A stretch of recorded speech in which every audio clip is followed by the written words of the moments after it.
Welcome to episode 30 of AI.cooking, a podcast about artificial intelligence.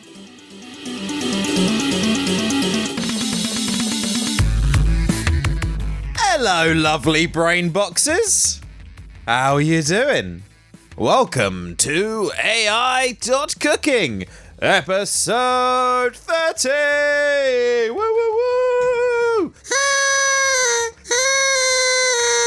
Don't know why I'm so excited. We're 3 episodes away from the big boy. I am Gregory William Forsyth Foreman from the Kingdom of Kent, who brings you news about artificial intelligence from the first half of May 2022 and AI Knowledge Corner. Just trying to rack my brains to see if I feel like there's anything to insert here. Personal news about me. Went away for a night in Brighton with the missus. That was nice.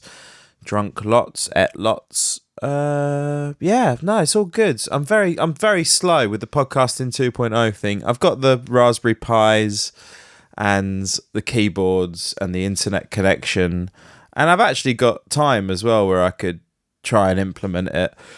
The only thing that's stopping me is the fact that I don't have the required knowledge to do such a thing. But I'll get it done, and when I do get it done, wonderful things will happen to all of us together. The top news item is Google's subsidiary DeepMind is reporting via blog post entitled "Tackling Multiple Tasks with a Single Visual Language Model."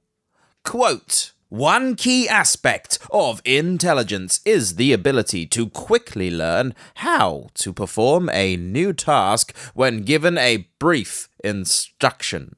For instance, a child may recognize real animals at the zoo after seeing a few pictures of the animals in a book, despite differences between the two.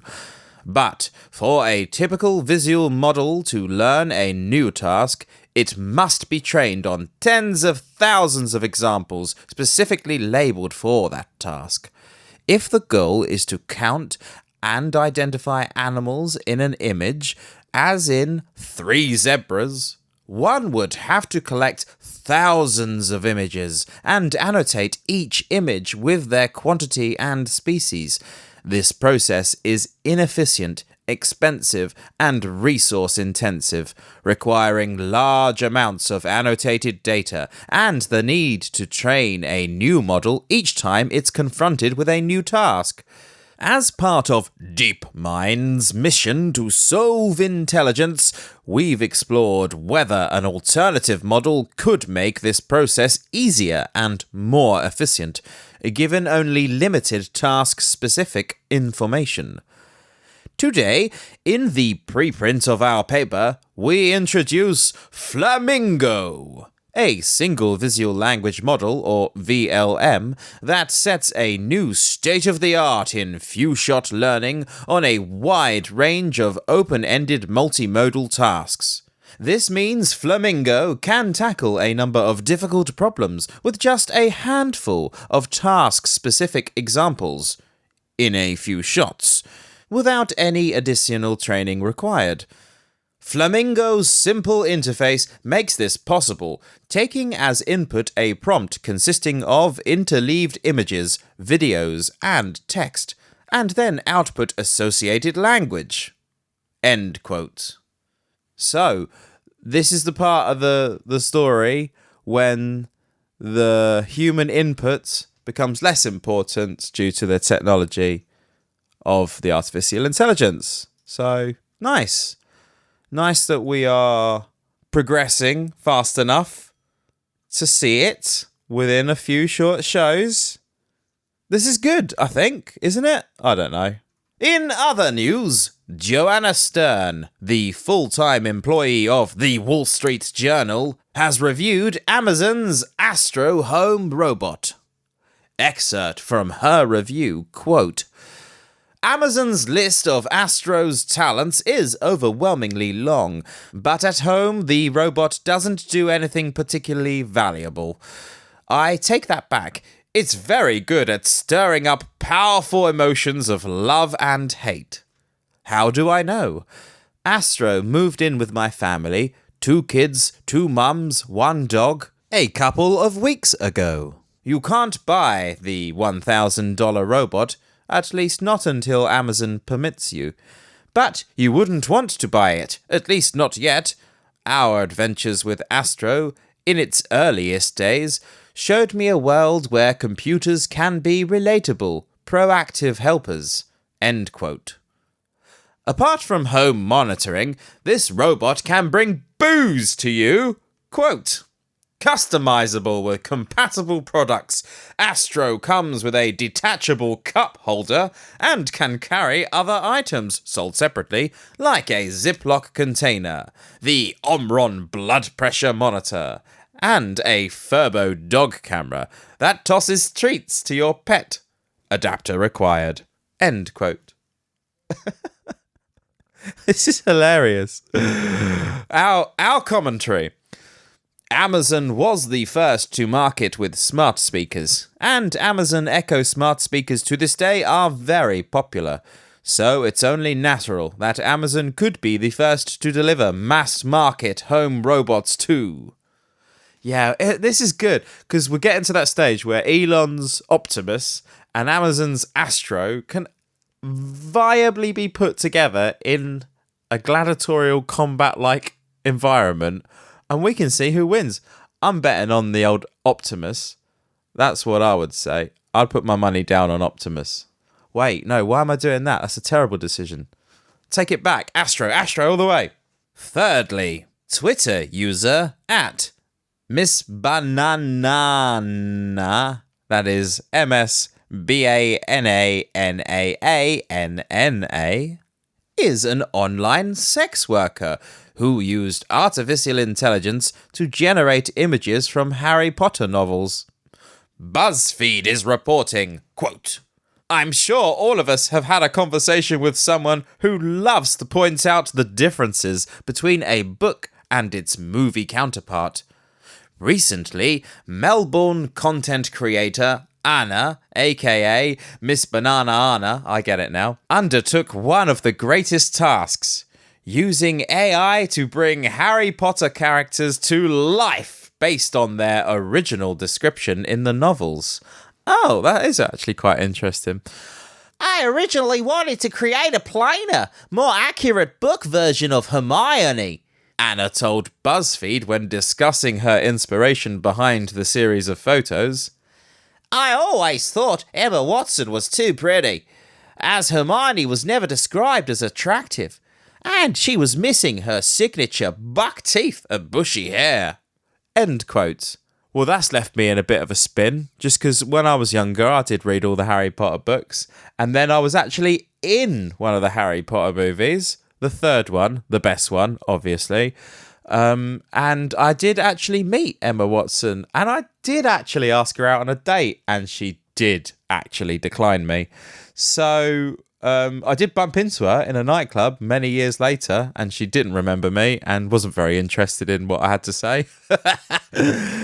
But if she was bushy haired and buck teeth, I'm pretty sure she'd have taken up your Gregory William Forsyth Foreman here on his offer, and we could have had little famous wizardy babies by now. But alas, I found another wonderful wife who is equally, if not much more beautiful, and has provided me with many, many hours of wonderful entertainment in between other things, with kids involved, all sorts of stuff, family life. It's all good. That's cool though. I might show her those pictures. But it's a bit weird though. I'm sorry to go on about this, because online sex worker Miss Banana Anna is using descriptions of children. You see where this is going? In a book to create images? No? It's fine. Elon owns Twitter now, so it's all good. It's all, anything goes. In olden days, a glimpse of stocking was looked on as something shocking, but now heaven knows, on Twitter anything goes. I might do that. That's a good little song. Right.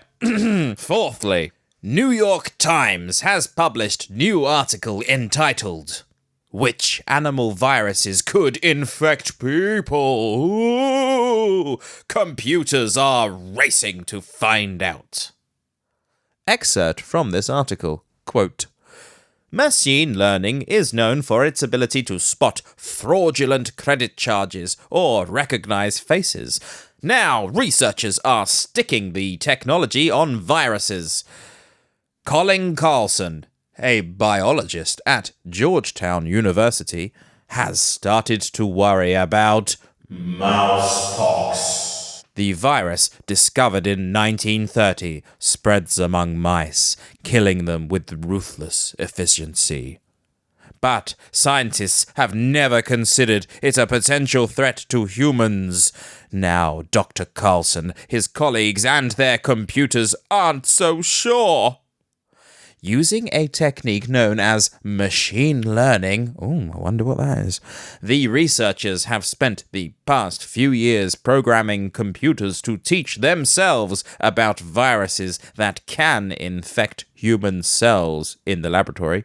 Sorry, I did that. The computers have combed through vast amounts of information about the biology and ecology of the animal hosts of those viruses, as well as the genomes and other features of the viruses themselves. Over time, the computers came to recognize certain factors that would predict whether a virus has the potential to spill over into humans." End quote. Well, sorry about that. Had to get called away to work by my lovely wife there, as you could possibly hear in the background, shouting, "Greg!" Kind of used to that sort of stuff. Right, where were we? So, in other words, machine learning, one of the most popular technologies of artificial intelligence, can help mankind to predict next pandemic. Maybe even prevent it. Number 5! Baidu Pony.ai, approved for robo-taxi services in Beijing. Reuters. Chinese tech group Baidu Incorporated and self-driving startup Pony.ai have won approval to launch paid driverless robo-taxi services that will see the firms deploy not more than 100 vehicles in an area in China's capital, Beijing.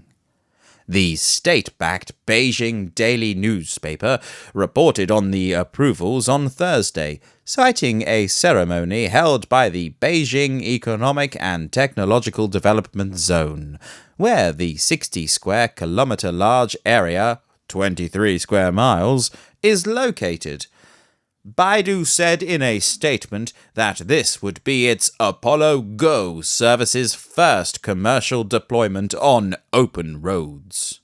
Customers will be able to hail one of the daily service's 67 cars at more than 600 pick-up and drop-off points in both commercial and residential areas, it said. It will charge fares similar to the level of premium ride-hailing services in China, a Baidu spokesperson added.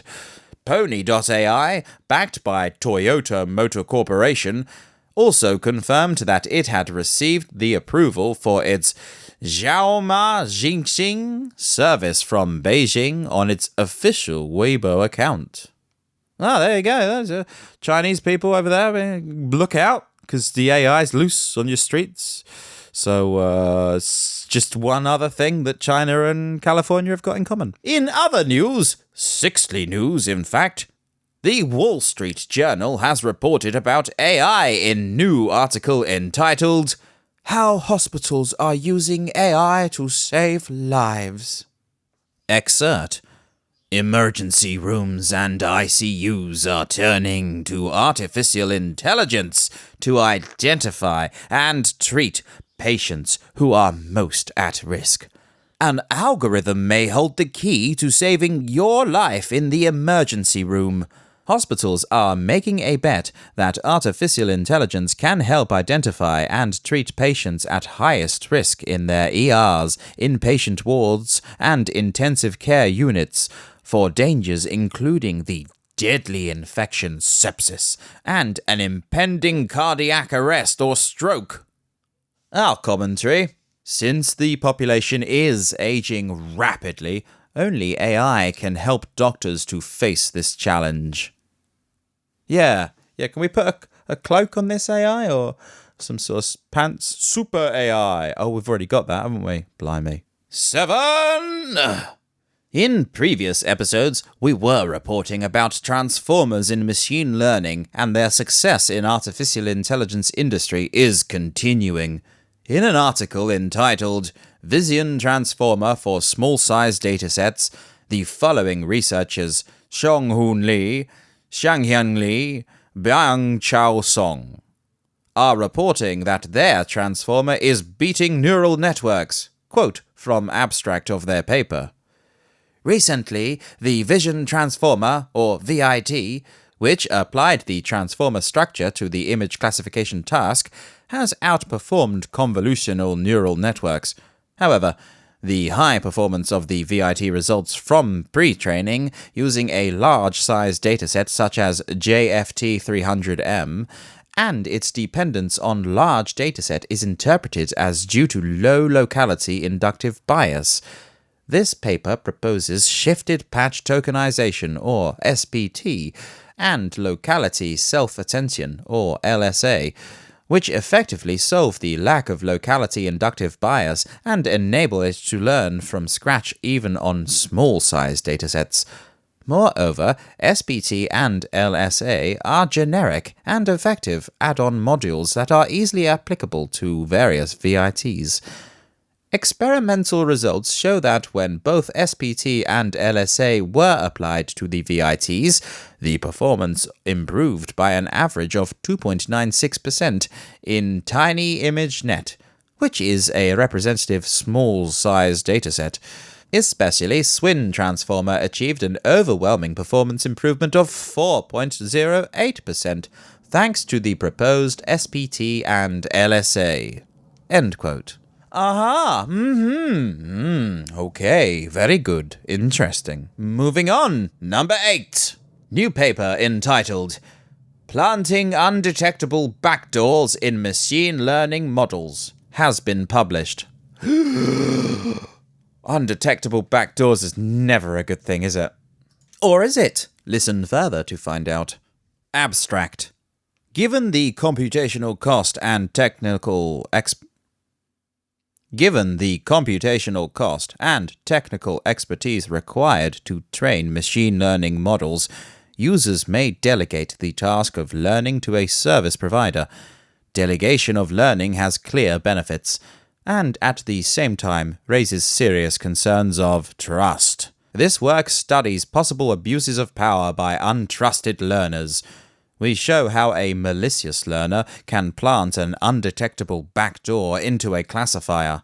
On the surface, such a backdoored classifier behaves normally, but in reality, the learner maintains a mechanism for changing the classification of any input, with only a slight perturbation. Importantly, without the appropriate backdoor key, the mechanism is hidden and cannot be detected by any computationally bounded observer. We demonstrate 2 frameworks for planting undetectable backdoors with incomparable guarantees. First, we show how to plant a backdoor in any model using digital signature schemes. The construction guarantees that given query access to the original model and the backdoored version, it is computationally infeasible to find even a single input where they differ. This property implies that the backdoored model has generalization error comparable with the original model.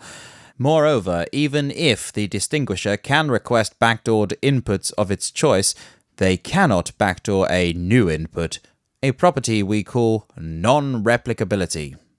Second, we demonstrate how to insert undetectable backdoors in models trained using the Random Fourier Features, or RFF, learning paradigm. In this construction, undetectability holds against powerful white box distinguishers. Given a complete description of the network and the training data, no efficient distinguisher can guess whether the model is clean or contains a backdoor.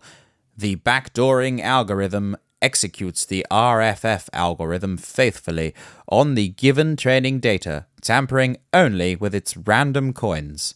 We prove this strong guarantee under the hardness of the continuous learning with errors problem. We show a similar white box undetectable backdoor for random ReLU networks based on the hardness of sparse PCA. Our construction of undetectable backdoors also sheds light on the related issue of robustness to adversarial examples. In particular, by constructing undetectable backdoor for an adversarially robust learning algorithm, we can produce a classifier that is indistinguishable from robust classifier, but where every input has an adversarial example. In this way, the existence of undetectable backdoors represents a significant theoretical roadblock to certifying adversarial robustness. Number 9. MIT Technology Review reports.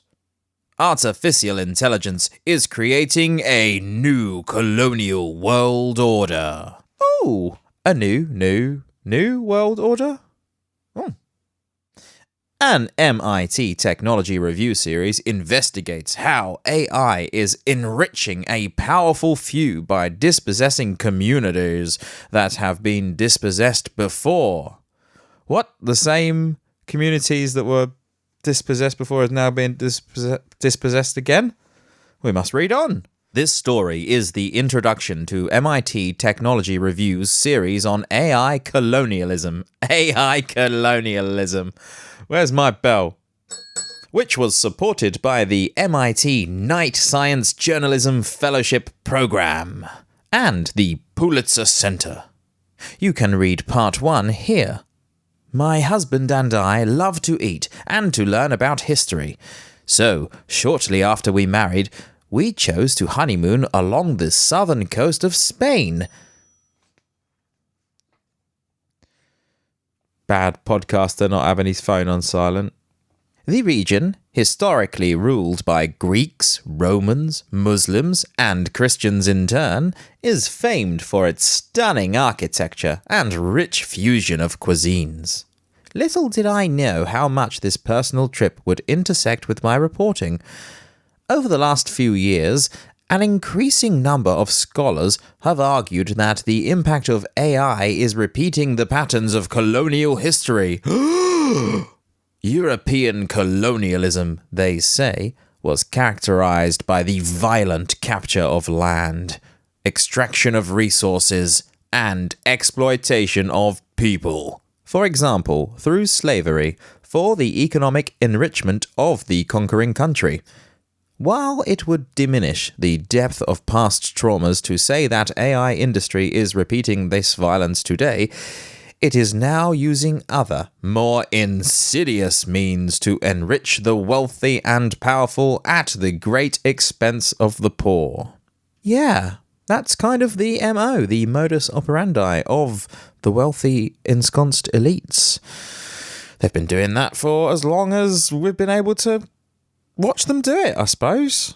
And don't think that's going to end anytime soon. Not me personally. Although I will say that artificial intelligence is perhaps the only foreseeable chance I can fathom that wider humanity might stand up against these small 1% elites, the 0.001%. I'm talking about, your multi-billionaires.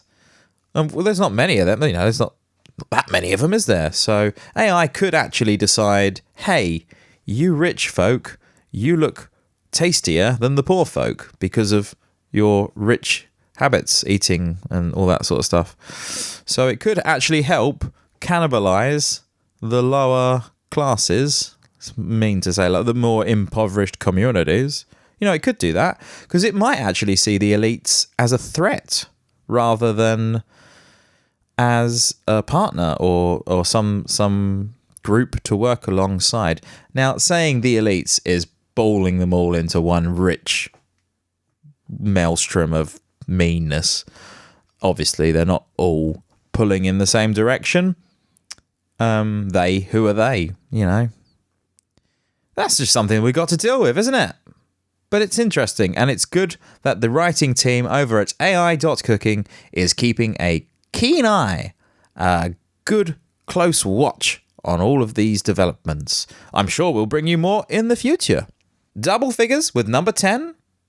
In other news, Bear, Berkeley Artificial Intelligence Research Lab is reporting. Offline RL made easier. No TD learning, advantage reweighting, or transformers. Offline reinforcement learning, or RL, is conventionally approached using value-based methods based on temporal difference, or TD learning. However, many recent algorithms reframe RL as a supervised learning problem. These algorithms learn conditional policies by conditioning on goal states, reward to go, or language descriptions of the task. We find the simplicity of these methods quite appealing. If supervised learning is enough to solve RL problems, then offline RL could become widely accessible and relatively easy to implement. Whereas TD learning must delicately balance an actor policy with an ensemble of critics. These supervised learning methods train just one conditional policy and nothing else. What's good with that? You want to train all the stuff. 1 and a 1, that is number 11, Legs 11, my favourite EP from one of my favourite bands, The Libertines. New article in Nature magazine entitled, How Language Generation AIs Could Transform Science, is reporting, quote, Shobita Parthasarathi warns that software designed to summarize, translate, and write like humans might exacerbate distrust in science. Machine learning algorithms that generate fluent language from vast amounts of text could change how science is done, but not necessarily for the better, says Shobita Parthasarathi, a specialist in the governance of emerging technologies at the University of Michigan in Ann Arbor. In a report published on the 27th of April, Parthasarathi and other researchers try to anticipate societal impacts of emerging artificial intelligence technologies called large language models, or LLMs. These can churn out astonishingly convincing prose, translate between languages, answer questions, and even produce code. The corporations building them, including Google, Facebook, and Microsoft, aim to use them in chatbots and search engines, and to summarize documents. At least one firm, Ort, in San Francisco, California, is trialing LLMs in research. It is building a tool called Elicit to answer questions using the scientific literature. LLMs are already controversial. They sometimes parrot errors or problematic stereotypes in the millions or billions of documents they're trained on. And researchers worry that streams of apparently authoritative, computer-generated language that's indistinguishable from human writing could cause distrust and confusion.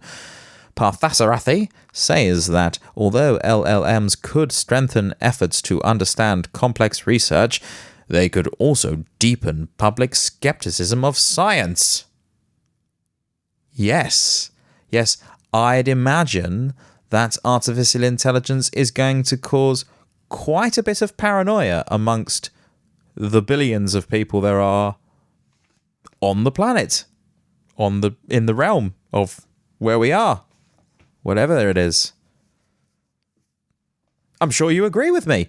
Hell, if you don't, why don't you get in touch and say, hey, I don't agree with you. You can find me at gwff@noagendasocial.com.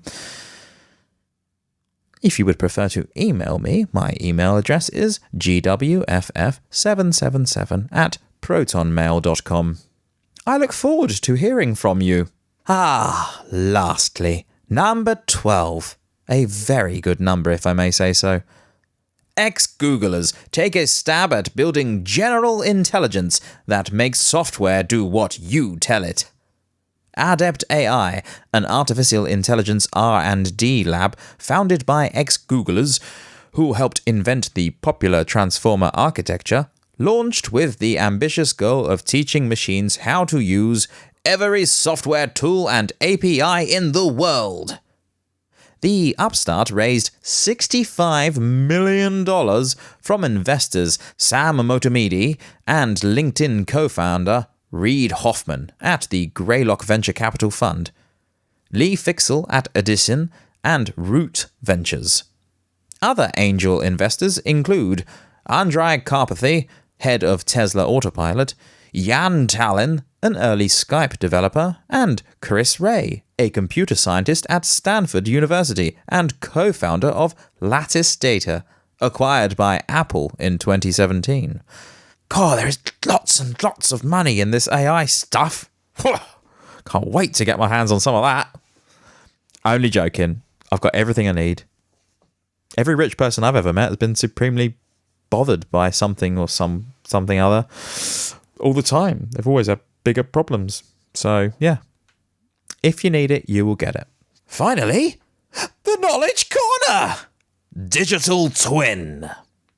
A digital twin is a virtual representation that serves as the real-time digital counterpart of a physical object or process.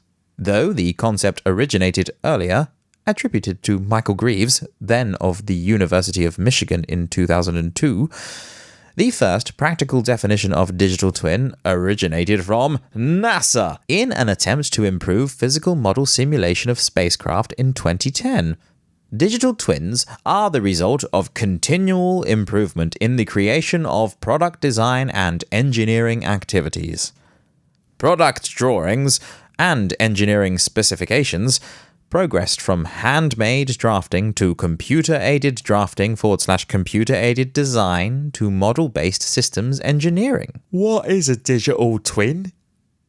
A digital twin is a virtual representation of an object or system that spans its life cycle, is updated from real-time data, and uses simulation, machine learning, and reasoning to help decision-making. What is the difference between IoT and digital twin?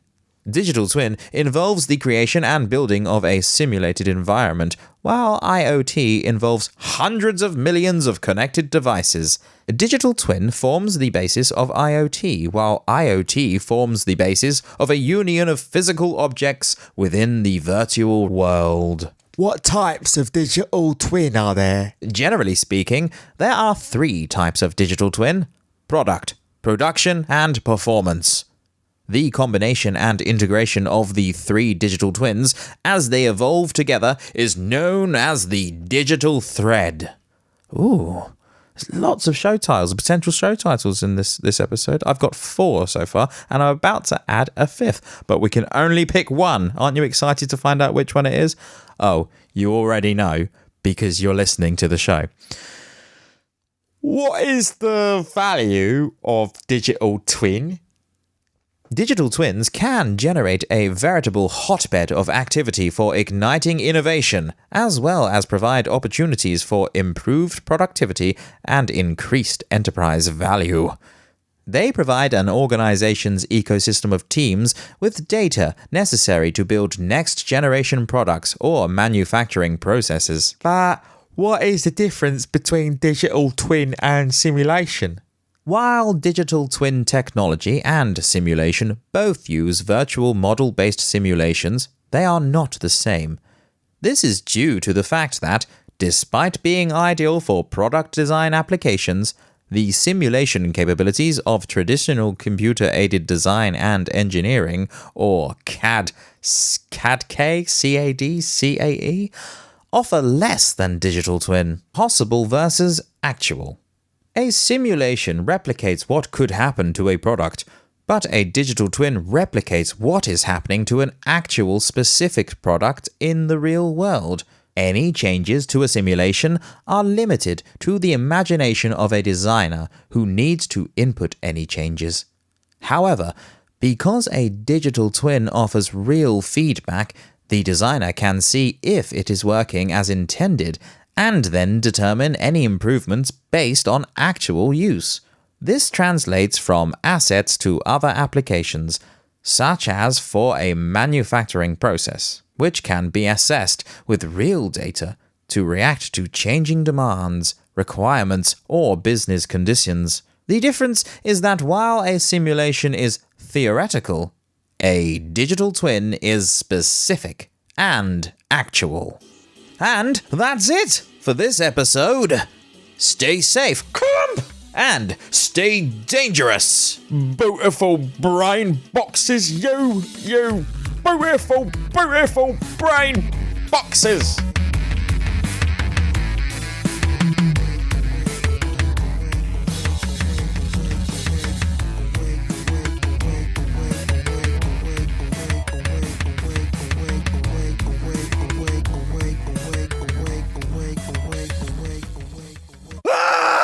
The singularity is near!